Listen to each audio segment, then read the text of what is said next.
Hello everyone, and welcome to my review of Record of Ragnarok chapter 34.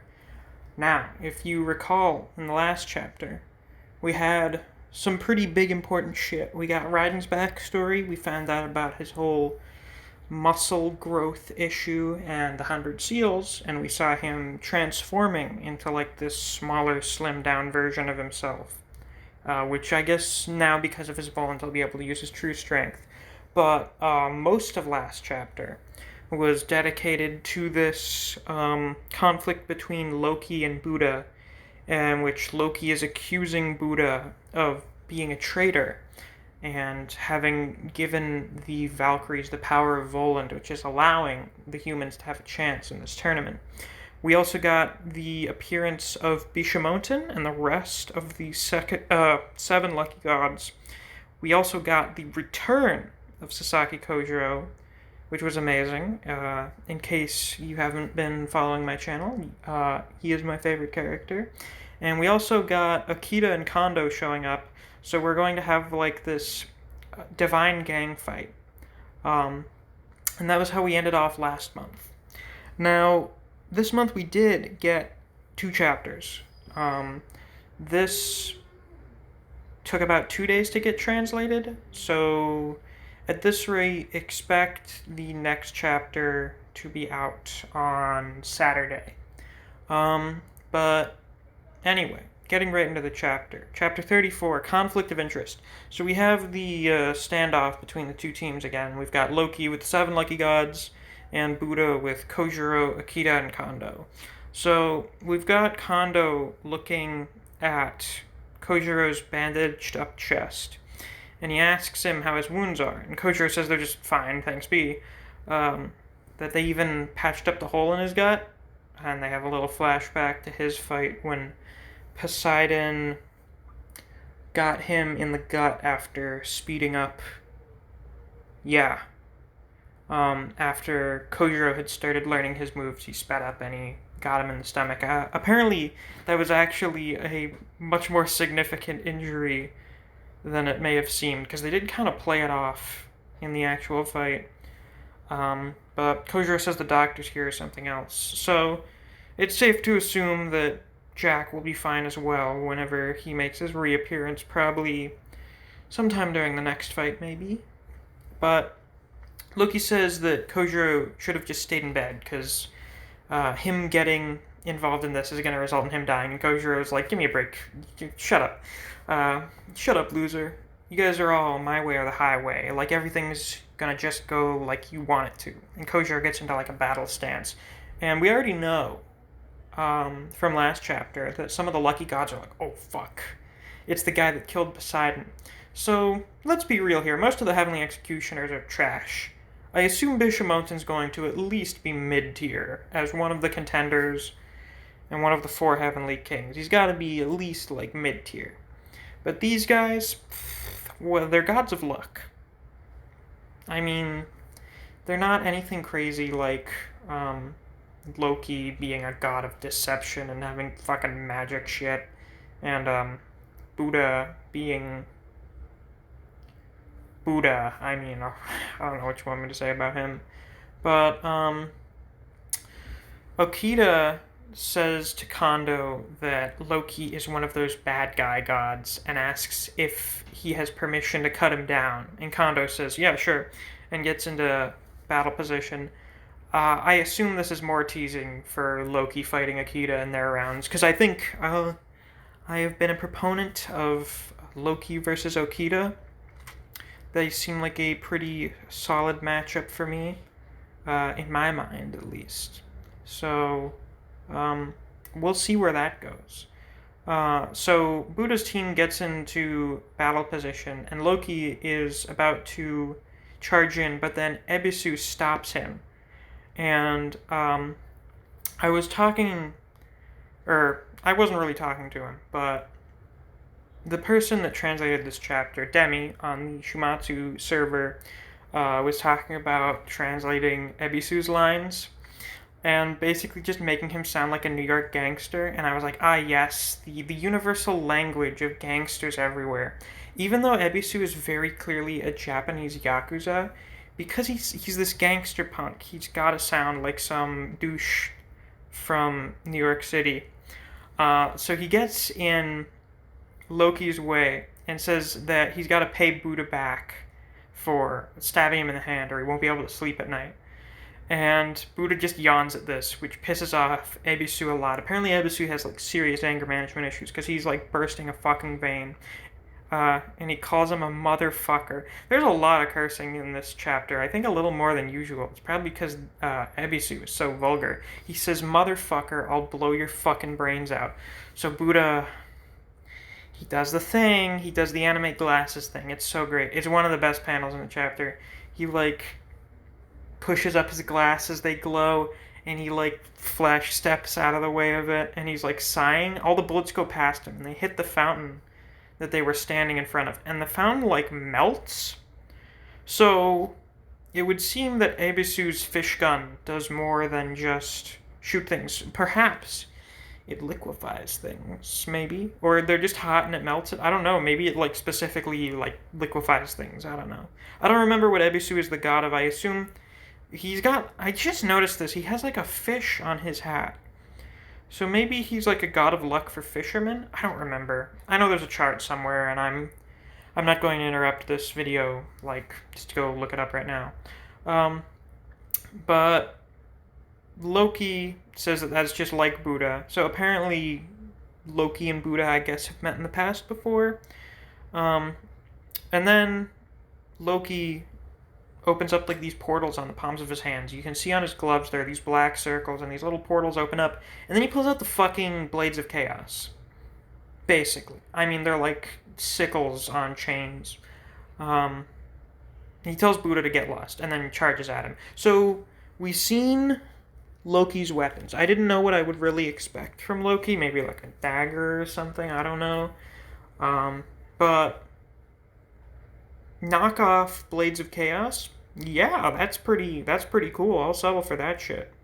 So the two teams charge at each other, and then we see this big muscled up fist saying "quit it," and then there's a big crack going along the ground. You know who it is.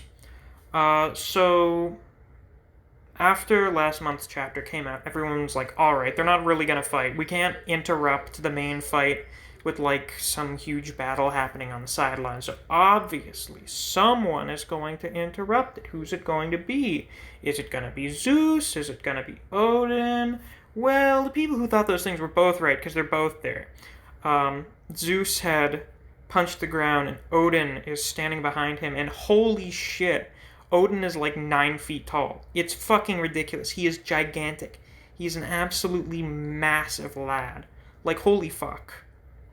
We've only seen him sitting down thus far. And now that he's standing up, he is gigantic. He is like a mountain. So Zeus is like, oh, you guys are so spirited. And Loki complains about Zeus bringing the old man along with him. And Zeus just kind of ignores him and says that he doesn't know what's going on, but he's pretty upset that they're having falling out, considering that, like, the tournament's going on. And then Odin's ravens start screeching at everyone.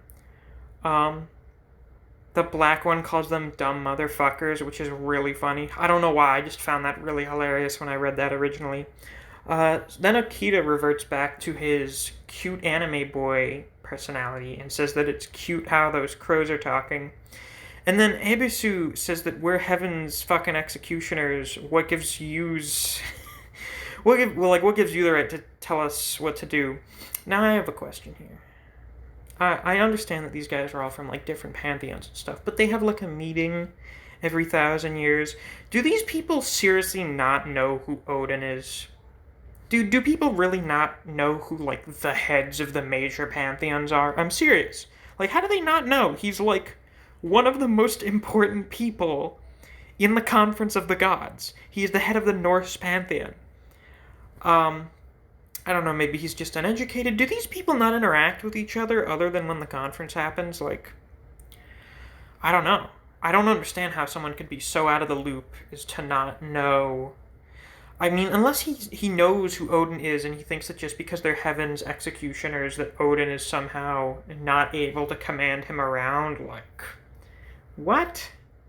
Bruh, it's Odin and Zeus. Calm down. But anyway, um, Odin does an anime stare and says, Odin speaks. This is like the, what? Third or fourth time Odin has spoken in the whole series. And he says, that's enough. And then he releases his spiritual pressure and everyone freaks out. Except for kind of Buddha. Buddha just seems to be kind of like, oh, alright. But for the most part, like, the lesser gods, yeah, Kondo's freaked out, but I think Akita looks pretty alright. I mean, Kondo's not on the list, so we know Kondo is obviously not that good. He's not on the tier of Okita, or even, like, probably not even close to Kojiro. I haven't read Requiem of the Shogun, so I haven't seen any of his feats, so I can't personally say for certain how strong Kondo is, but I assume if he's not on this roster, he's not that good.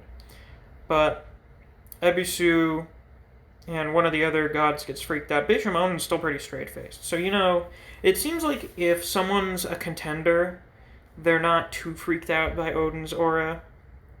So you know that they've got to be, like, at a certain level where that doesn't freak them out too much. But, Loki sneezes and then says that kind of took him out of the mood. And so he's just going to go watch the match now. I don't know why, but that just kind of reminded me of, what was it, like, episode 3 of Helsing Abridged? Where Alucard and Anderson were about to get into a fight, and then Ceres led the parade of old folks right between them to stop them from, like, causing a scene in the museum. Something like that. But Loki says, see you next time, Buddha. And Buddha's just opening up another lollipop. I guess he just carries a bunch of those around with him. And just goes to doing his thing. But Bishamonten speaks for the first time? And he says to Buddha, never forget the traitors will receive divine punishment. So, apparently, Bishamonten is big enough to be able to talk shit to Buddha, I guess. I don't know. I assume the way the Heavenly Executioners work is that they are the group of 7 because there needs to be 7 of them to deal with most situations in which a god would need to be punished. Because there are going to be a lot of gods who are pretty, like, high tier. So even, like, one of the Heavenly Kings. I don't know how important the Heavenly Kings are, but, like, if you have a name like the Heavenly Kings, I assume you're fairly important.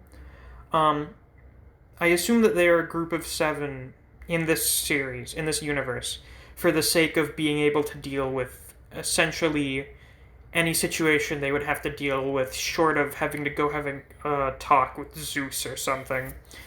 Akita says, "Aw, man, that was boring. I'm sure there are a few angry people on Reddit or something that feel the same way."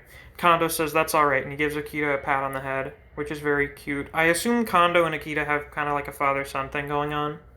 I don't know.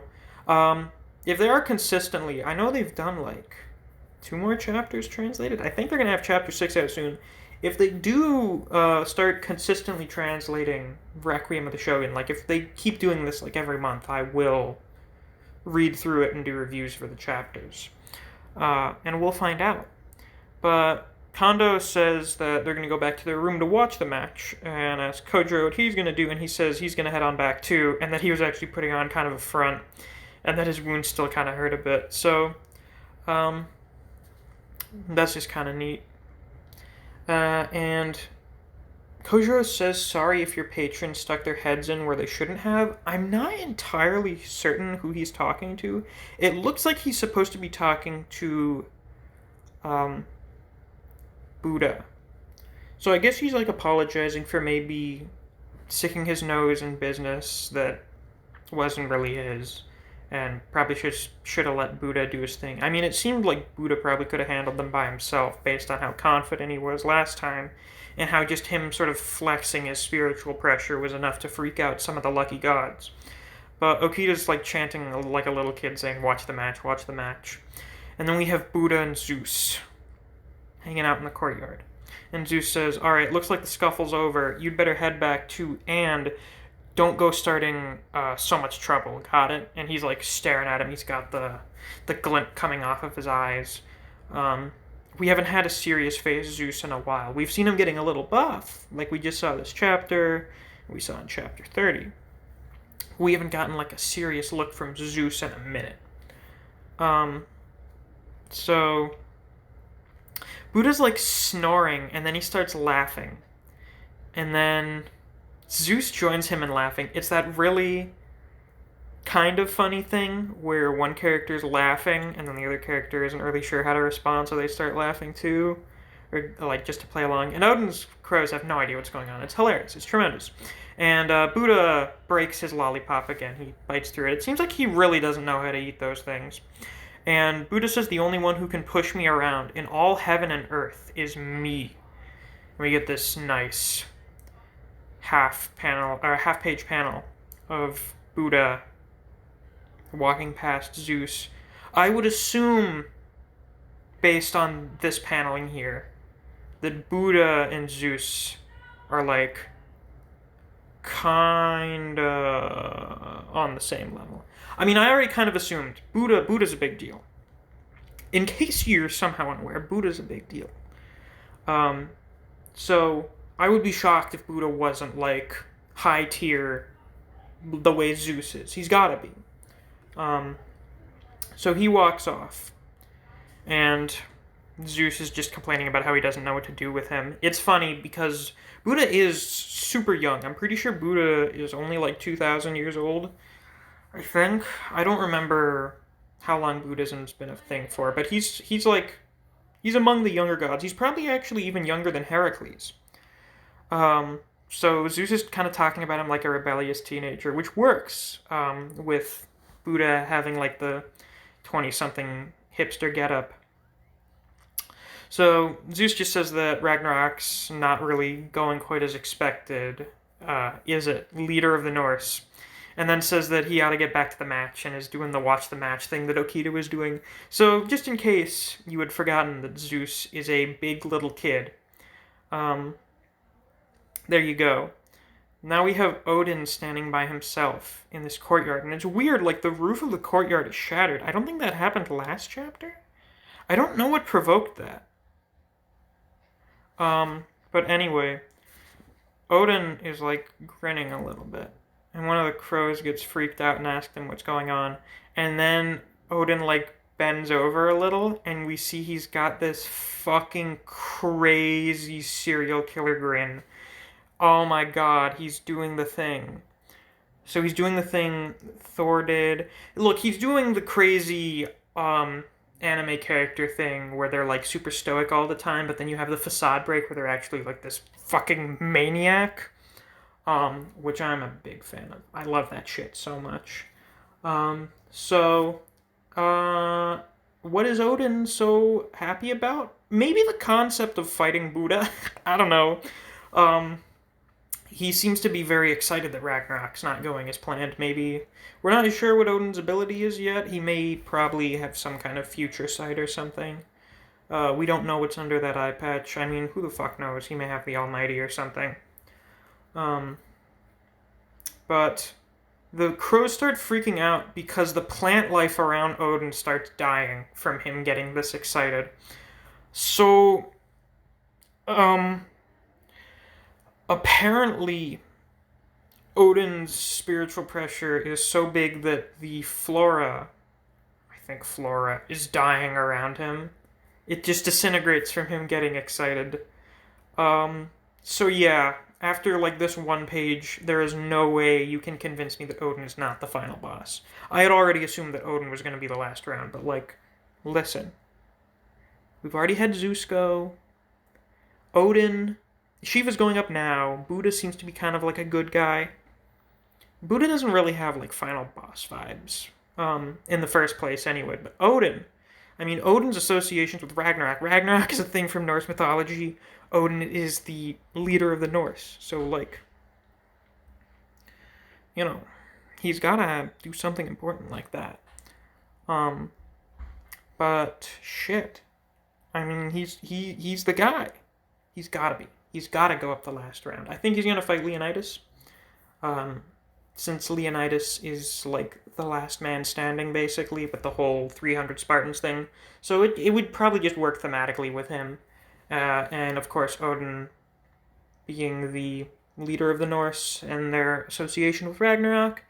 And I'm pretty sure Odin is like fated to die in Ragnarok, so that would be the last win needed. But yes, let's move away from the speculation here, and we move back to the arena. So Zeus says he's back and asks what he's missed, and we see that Ares is freaked out, and Hermes is just sort of waving his arms around, and he's like, well, one thing led to another, and well, we see Shiva's arm hanging down, bleeding. And Zeus is freaked out by something. He's shocked. And we see that one of Shiva's left arms has been crushed at the elbow. Like, it's fucked. It's completely destroyed. There's, like, bone, I think. It's like something just, like, ripped chunks out of it. It's nuts. I assume, yeah, that's normally the text they use for him. Heimdall says, good lord, the strongest god of destruction in heaven by a long shot just got wrecked by mankind's own Raiden Tamemon. So, we see both Shiva and Raiden are bleeding from the forehead, and they're, like, huffing. So, apparently Shiva is the strongest god of destruction in heaven by a long shot. So I guess there are other gods of destruction from other pantheons. I don't know. I'm not that educated in mythology. But in case you just forgotten, Shiva's the real deal, or he's supposed to be. But I don't know how I felt about them ending the chapter this way, because I've already seen the raws for chapter 35. And this was basically... Chapter 35 is essentially a flashback to what was going on during this chapter while Zeus was absent. And the whole thing with Buddha was going on. And I'm not sure how I feel about them doing that, because then you kind of, like, already know where everything in the next chapter is leading to. But anyway, there's not really much left, I have to say. There's a little note about Buddha's In All Heaven and Earth line, about how it's a famous quote attributed to the infant Gautama Buddha in Chinese and Japanese literature. If you don't know, Gautama Buddha is like the Buddha being portrayed in here, because there are a couple different versions of Buddha. I'm sure most people are associated with the big fat one. I don't think that's the same one, but he has a famous line that means literally, above and below the heavens, only I am exalted. So that's just a line taken from that. But yeah, so there isn't too much. I kind of went over everything that happened in this chapter and all my sort of reactions and predictions with that. And since chapter 35 is already kind of out, but not translated, I can't really do any predictions for what will be next chapter without already talking about what happens next chapter. So we won't get to do any of that until a couple days from now. So yeah, if you enjoyed this video, please like and subscribe. I do Record of Ragnarok reviews every month, and sometimes do some extra things. I've done power rankings, I did a tier list. Once this round is over, I'll probably rank them from my least to most favorite. I figured it would probably be a good idea to wait for that. If you enjoy other series, such as Jujutsu Kaisen, Chainsaw Man, Kengan Omega, and Bleach, I do videos on those series as well. Thanks for watching, and I will see you around.